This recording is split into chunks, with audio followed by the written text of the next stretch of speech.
The ultimatum, the grand chamber of the Galactic Assembly, fell silent as Ambassador Marcus Kane stepped onto the speaking platform.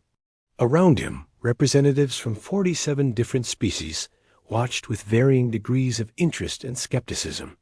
The humans had been part of this galactic community for only 3 years, making them the newest and, in many eyes, the least significant members. Marcus adjusted his simple black suit, a stark contrast to the elaborate robes and biosuits worn by the other ambassadors. His calm demeanor masked the gravity of the message he was about to deliver. Behind him, a massive viewing screen displayed star charts, showing the contested territories along the human frontier. "Honored representatives," Marcus began, his voice carrying clearly through the translation matrices that allowed dozens of species to communicate. "I stand before you today not as a supplicant, but as a messenger.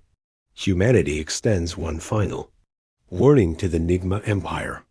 A sound like grinding metal erupted from the NIGMA delegation section. Supreme Commander Vextharian, a towering creature of chitinous armor and razor-sharp appendages, rose from his seat. His species had dominated this sector of the galaxy for over 2 millennia, crushing anyone who dared oppose them. "The insects speak of warnings?" Vextharian's voice boomed through his translator, dripping with contempt. "We have exterminated civilizations that were building starships when your species was still hiding in caves. You control one insignificant system. We command over 400 worlds." Marcus remained perfectly still, his expression unchanged. "Commander, I urge you to reconsider. Humanity has no desire for war, but we will not allow the NIGMA Empire to expand into human space or threaten our colonies." The chamber erupted in what could generously be called alien laughter. The NIGMA had recently absorbed 3 entire species, adding their territories to an already vast empire. Their military might was legendary, their tactics brutal and efficient. The idea that humanity, with its primitive technology and tiny fleet, could pose any threat was genuinely amusing to most observers. Vextharian's mandibles clicked in amusement. "Your colonies consist of mining stations and research outposts. Your military is a joke. We have seen your ships, chemical rockets, and metal hulls. Our scouts report that your largest vessel carries fewer than 1,000 crew members. Nevertheless," Marcus continued, "I am instructed to inform this assembly that any NIGMA military action against human interests will be met with total retaliation. We offer peace, but we are prepared for war." The Galactic Assembly had seen this pattern before. Young species making bold declarations before being crushed by more established powers. The Zephyrians had made similar threats before their homeworld was glassed. The Crystalline Collective had sworn vengeance before being reduced to scattered refugees. What they didn't know, what no one in that chamber could have imagined, was that humanity had been preparing for this moment since their first encounter with galactic civilization. While other species saw humans as primitive newcomers, human leaders had immediately recognized the threats they faced in this hostile galaxy. General Victoria Cross stood in the command center of Luna Base, humanity's most closely guarded secret. Hidden beneath the moon's surface, this facility coordinated the largest military buildup in human history.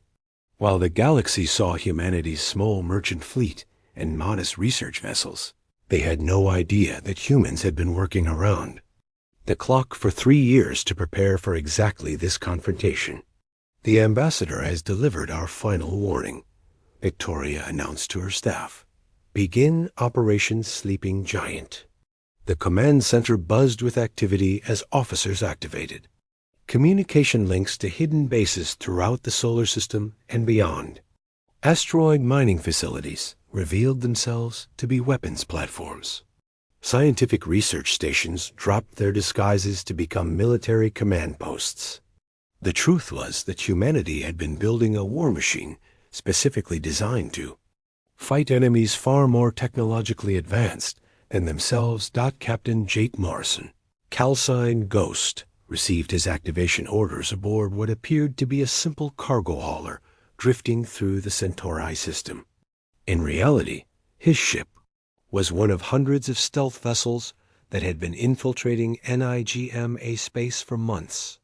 His crew of 20 specialists had been gathering intelligence, mapping defensive positions, and preparing for the psychological warfare campaign that would soon begin. "All Ghost units, this is command," came Victoria's voice through the encrypted channel.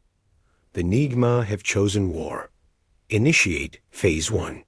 Jake smiled grimly as he activated his ship's true systems. The cargo bay opened to reveal sophisticated hacking equipment and communication arrays. His team wasn't just military. They were programmers, psychologists, linguists, and cultural analysts. Their mission was to do something the galaxy had never seen: wage war on the NIGMA Empire's mind. Back in the Galactic Assembly, Vex Therian was still addressing the chamber, his voice full of confidence and menace. "The NIGMA Empire grants humanity 72 standard hours to withdraw all presence from the disputed sectors. After that, we will demonstrate why our empire has endured for 2,000 years. Marcus Kane nodded slowly. "Commander, you have made your choice. I pray you do not come to regret it." He gathered his papers and walked calmly from the chamber, leaving behind a room full of aliens who had no idea they had just witnessed the beginning of the most devastating military campaign in galactic history. Within hours of the ambassador's return to Earth, the first phase of humanity's response began. It started subtly. NIGMA communication networks experienced minor glitches. Supply ships found their navigation systems slightly off course. Administrative computers began producing reports with small but significant errors. To the NIGMA military command, these appeared to be random technical problems, the kind that plagued any large organization. They had no way of knowing that human hackers were carefully probing their systems, learning their protocols, and preparing for a much larger. ASSAULT, Dr. Elena Vasquez, humanity's leading expert on NIGMA psychology, worked from a hidden facility in the asteroid belt. Her team had spent years studying captured NIGMA communications, analyzing their cultural patterns, and identifying the psychological pressure points that could be exploited in warfare. The NIGM pride themselves on order and hierarchy, she explained to her team of specialists. Their entire society is built on the concept of inevitable dominance. But they've never faced an enemy that could turn their own systems against them. They've never fought an opponent that could make them doubt their own superiority. The beauty of humanity's strategy was its subtlety. While the NIGMA prepared for conventional warfare, massing fleets, calling up reserves, positioning their forces for a quick strike against human territory, they were completely unprepared for an enemy that would attack their information networks, their supply chains, and their psychological foundations. 3 days later, Vex Therian stood on the bridge of his flagship, the Inevitable Conquest, preparing to launch the invasion that would add the human system to his empire. His fleet of 800 vessels was more than sufficient to crush human resistance. His ground forces were ready to occupy human worlds. His propaganda ministers were already preparing the victory announcements. What he didn't know was that every communication his fleet sent was being intercepted and analyzed. Every supply request was being subtly modified. Every tactical plan was being copied and countered before it could be implemented.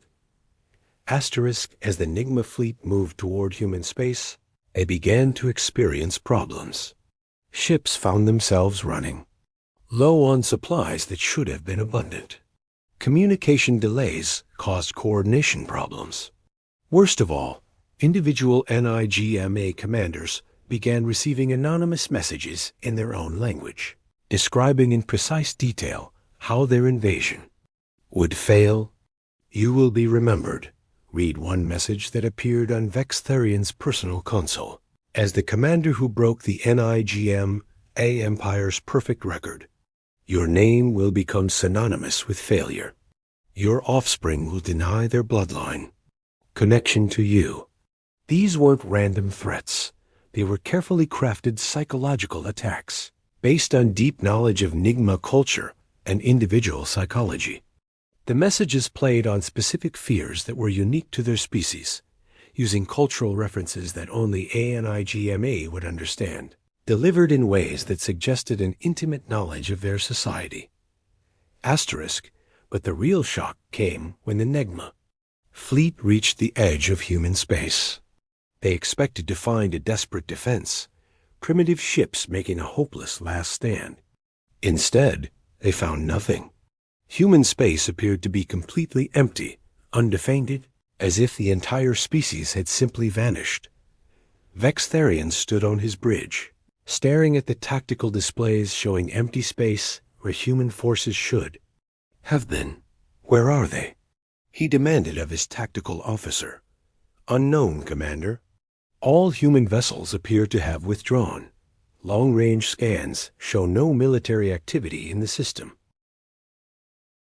It was then that Vextharian received a message on the standard diplomatic frequency. Marcus Kane's face appeared on the screen, his expression calm and slightly sad. Commander, the human ambassador said, I tried to warn you. You still have time to withdraw your forces and avoid what comes next. This is your final opportunity to reconsider. Vextharian's rage was immediate and total. You dare threaten the NIGMA Empire while hiding like cowards? We will find you, and when we do, your species will serve as an example to the galaxy of what happens to those who defy us. Marcus Kane nodded sadly. So be it. You were warned. The transmission ended. What happened next would be studied by military historians for generations. The seemingly empty human system suddenly came alive with activity, but not in any way the NIGMA had expected or prepared for. The Obliteration Admiral Sarah Thompson, known throughout the human fleet as Iron Will, watched from her command ship hidden in the Kuiper Belt as the NIGMA invasion force advanced into the solar system. Her vessel, the Retribution, was one of 50 capital ships that had been secretly constructed using resources supposedly devoted to civilian projects. All units report ready, Admiral, her tactical officer announced. Phase 2 is authorized. Sarah nodded grimly. Begin the cascade. What the NIGMA Empire was about to experience was something entirely new in galactic warfare. A military campaign designed not just to defeat an enemy, but to systematically destroy their ability to function as a coherent force. Humanity had spent 3 years studying every successful military campaign in galactic history and had concluded that conventional tactics would never work against a technologically superior foe.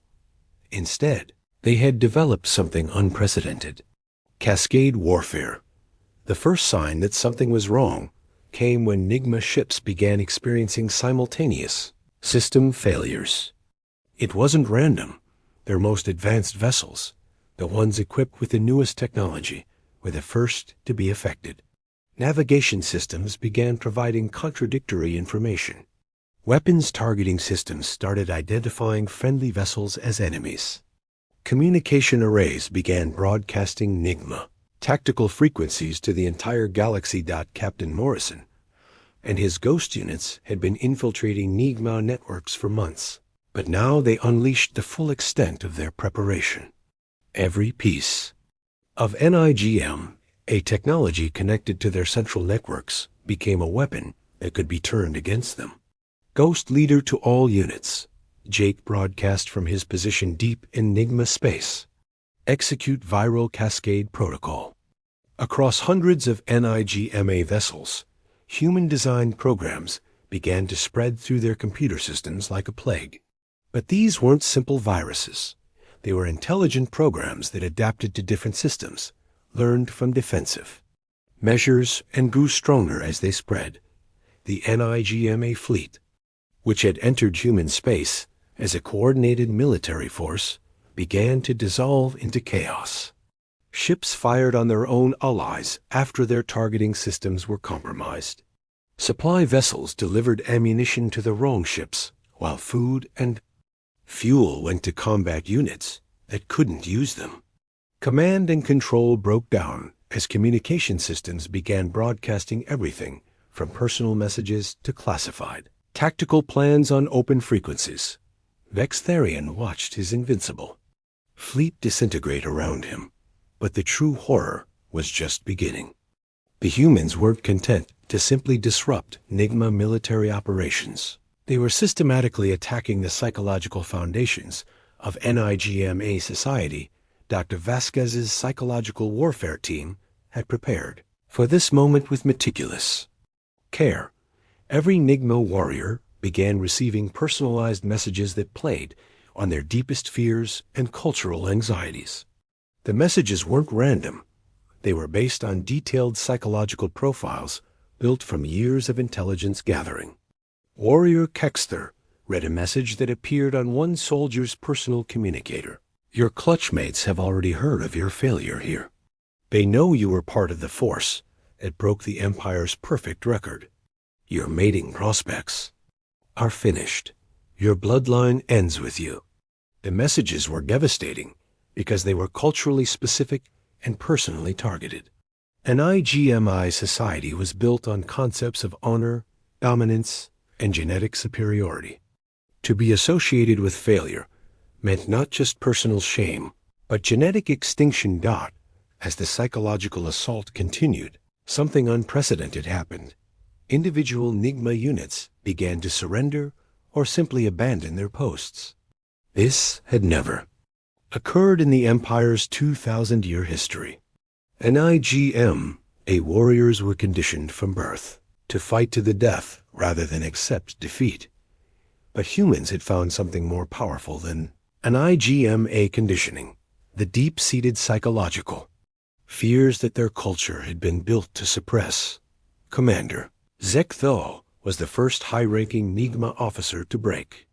As his ship's systems failed around him and his crew received increasingly devastating psychological attacks, he made a decision that would have been unthinkable just days earlier. Human vessels, he broadcast on the general frequency. This is Commander Zekthal of the NIGMA destroyer Silent Death. I formally request terms of surrender. A message sent shockwaves through both fleets. A NIGMA commander had never surrendered in recorded history. Within hours, dozens of other NIGMA ships had followed his example, but Admiral Thompson wasn't finished. Phase 3 was designed to ensure that the NIGMA Empire would never again pose a threat to humanity or anyone else. All units, she announced, begin deep strike operations. What happened next was the most audacious military operation in galactic history. While the NIGMA fleet was trapped and disintegrating in human space, human forces launched simultaneous attacks on NIGMA territory throughout the galaxy. The attacks weren't conventional military strikes. They were precision operations designed to cripple the Empire's ability to govern. Communication networks throughout NIGMA space went dark. Supply lines that had operated smoothly for centuries suddenly collapsed. Administrative centers found their computers locked down by human hackers who had been preparing for this moment for years. Most devastating of all, humans began broadcasting throughout NIGMA territory, speaking directly to the subject species that the Empire had conquered. The messages were simple but powerful. The NIGMA Empire is broken. Their fleet is destroyed. You are free. The psychological impact was immediate and catastrophic. Species that had been enslaved for generations began to rebel simultaneously across hundreds of worlds. NIGMA garrison forces, already demoralized by news of the fleet's destruction, found themselves facing uprisings on every front. Vextharian, watching his empire collapse in real time, made one final desperate gambit. He ordered his remaining ships to ram human vessels, hoping to inflict at least some damage on the enemy that had destroyed everything he had built. But even this failed. Human ships seemed to anticipate every move, dancing away from ramming attempts with impossible precision. It was only later that he learned the truth. Human hackers hadn't just infiltrated his ship's systems. They had been reading his tactical plans in real time for months. The end came with shocking suddenness. 7 months after the NIGMA Empire had dismissed humanity as insignificant insects, Vextharian found himself alone on his flagship, his crew dead or captured, his empire in ruins around him. Admiral Thompson's face appeared on his view screen one final time. "Commander Vextharian," she said formally, "I am authorized to accept your surrender and that of any remaining NIGMA forces." The once mighty Supreme Commander looked at the human admiral, this representative of a species he had considered beneath. Noticed just months earlier. "How?" he asked simply. "How did you destroy us so completely?" Sarah Thompson's expression was sad but firm. "You never understood what you were fighting, Commander. You saw primitive technology and assumed we were weak. You saw a small fleet and assumed we were helpless. But you never bothered to learn what humans are truly capable of when we're threatened." She leaned forward slightly. "We don't just build weapons, Commander. We build ideas. And ideas, properly deployed, are more powerful than any fleet." The formal surrender ceremony took place 3 days later aboard the Retribution. Representatives from dozens of species that had been enslaved by the NIGMA Empire attended to witness the end of their oppression. The Galactic Assembly, which had dismissed humanity's warnings just months earlier, now watched in stunned silence as a 2,000-year-old empire formally ceased to exist. Ambassador Kane, who had delivered humanity's original warning, stood beside Admiral Thompson as Vextharian signed the surrender documents. The irony wasn't lost on anyone present. The same human diplomat who had been laughed at in the assembly chamber was now accepting the surrender of the galaxy's most feared military power. Asterisk.